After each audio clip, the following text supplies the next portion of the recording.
Halo, assalamualaikum warahmatullahi wabarakatuh. Selamat pagi semuanya.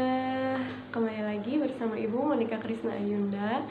Nah, tema hari ini atau pelajaran hari ini yaitu tentang proses masuknya Islam ke Nusantara. Kalau dulu kan belum ada nama Indonesia nih, jadi disebutnya dengan Nusantara. Nah, seperti yang sudah pernah kalian pelajari, ada beberapa teori tentang proses masuknya Islam ke Nusantara. Yang pertama adalah teori Gujarat. Nah, teori Gujarat ini, Islam masuk ke Nusantara itu berasal dari orang-orang Gujarat India melalui perdagangan.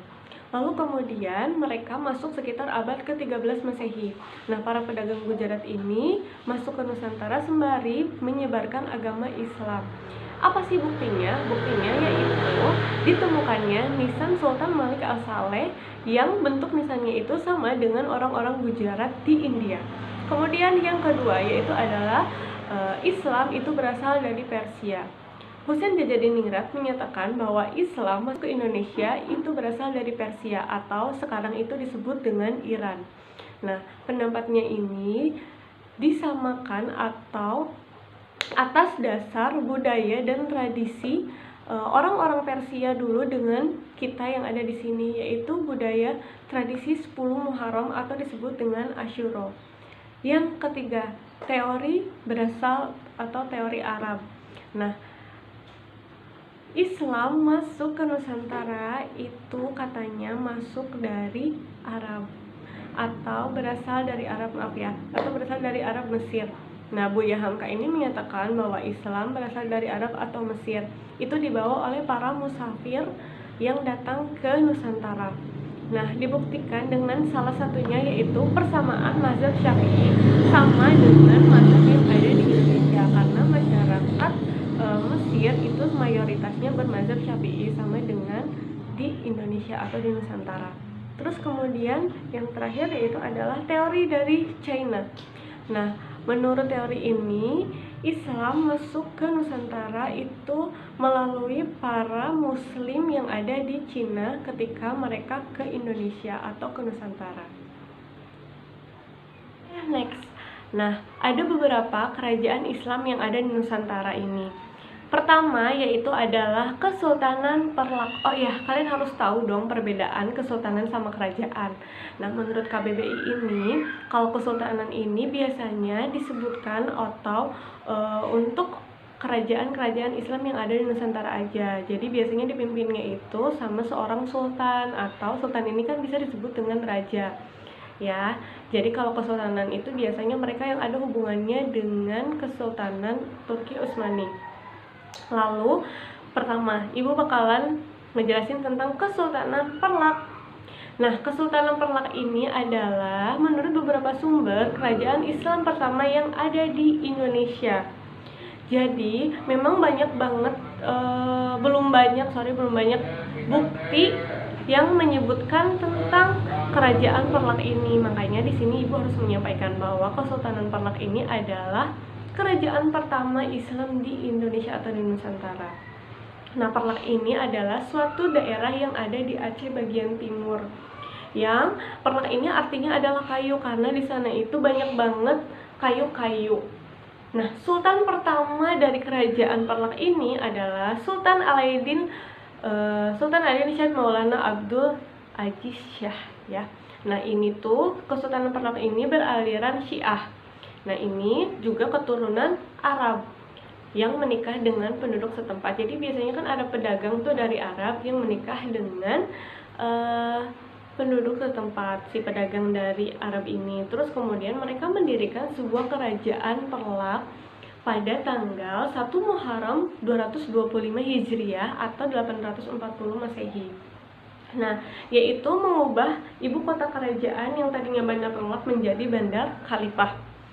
Sultan-sultan Perlak ini tuh sebenarnya ada dua dinasti ya, karena ada dua aliran, Syiah dan Sunni, yang kemudian nantinya si aliran Sunni ini yang menjadi penguasa di kerajaan Perlak ini. Nah, terus kemudian pada masa pemerintahan Sultan Mahdum Alaidin Malik Muhammad Amin Syah II, atau ini ada dari dinasti Johan. Dia menjalankan politik persahabatan dengan menikahkan 2 orang putrinya dengan negara tetangga. Salah satunya yaitu putrinya yang bernama Putri Ganggang. Nah, Putri Ganggang ini dinikahkan dengan Sultan Malik As-Saleh dari kerajaan Samudra Pasai.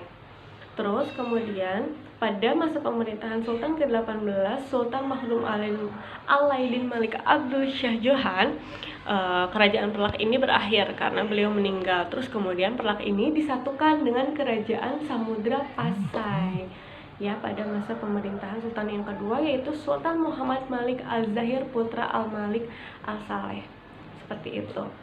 Terus kemudian yang kedua adalah kerajaan Samudra Pasai. Pasti kalian tuh sebenarnya sering banget dengar kalau sebenarnya Samudra Pasai ini adalah kerajaan pertama, tetapi sejarawan menyatakan atau sudah menemukan bukti-bukti bahwa ternyata kerajaan Perlak ini adalah kerajaan pertama Islam di Nusantara. Nah, kita next ya. Samudra Pasai ini berdiri sekitar tahun 1270 sampai 1275 Masehi atau pertengahan abad 13. Terletak di Lok Sumawe, Aceh.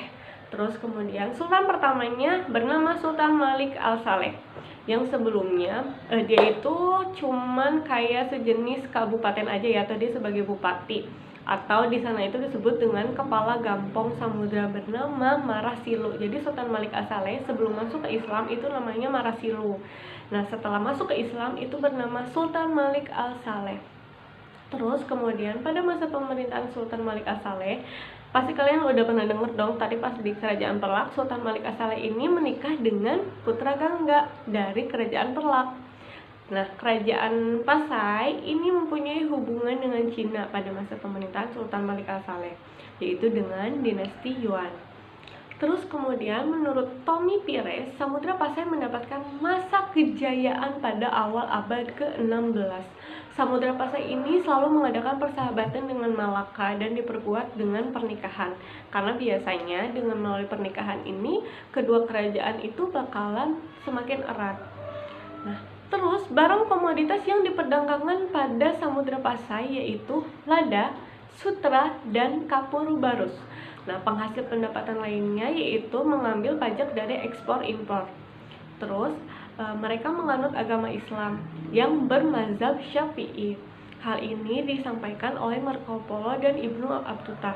Nah, Samudra Pasai ini menjadi pusat penyebaran agama Islam di Sumatera dan Malaka. Next, tentang kerajaan Aceh Darussalam. Nah, kerajaan Aceh Darussalam ini atau disebut dengan Kesultanan Aceh Darussalam. Nah, kehidupan politiknya ini mencapai masa keemasan pada masa pemerintahan Sultan Iskandar Muda. Pasti kalian pernah dengar ya tentang nama Sultan Iskandar Muda. Terus selama memerintah ini Sultan Iskandar Muda selalu berseteru dengan Portugis. Karena Portugis ini memang ingin menguasai daerah-daerah yang banyak rempah-rempahnya. Terus kemudian kehidupan ekonomi kerajaan Aceh Darussalam yaitu lada itu merupakan komoditas utama dari Aceh. Komoditas itu yang diperdagangkan ya. Terus kekayaan kerajaan diperoleh dari aktivitas monopoli perdagangan lada di Selat Malaka. Next, yaitu tentang kehidupan sosialnya. Kehidupan masyarakat Aceh ini diatur berdasarkan hukum. Nah, hukum syariat Islam tentunya. Karena masyarakat Aceh ini dibagi menjadi 2 golongan. Golongan bangsawan dan golongan ulama. Kalau golongan bangsawan itu disebut dengan atau bergelar teuku. Sedangkan kalau misalkan golongan utama itu bergelar tengku. Ingat ya, teuku dan tengku. Kalau teuku itu gelar bangsawan. Kalau tengku itu golongan ulama. Oke? Paham gak sampai sini? Kalau kecepatan di play-play aja ya, di pause-pause aja. Terus kita bakalan bahas tentang masuknya Islam ke Pulau Jawa. Nah, bukti masuknya Islam ke Pulau Jawa ini yaitu ditemukan makam Fatimah binti Maimun bin Hibatullah yang wafat tahun 475 Hijriah atau 1082 Masehi di Gresik.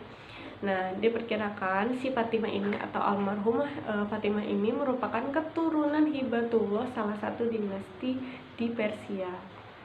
kalian pasti udah pernah dengar juga kalau kerajaan Islam pertama di Pulau Jawa yaitu adalah Kerajaan Demak.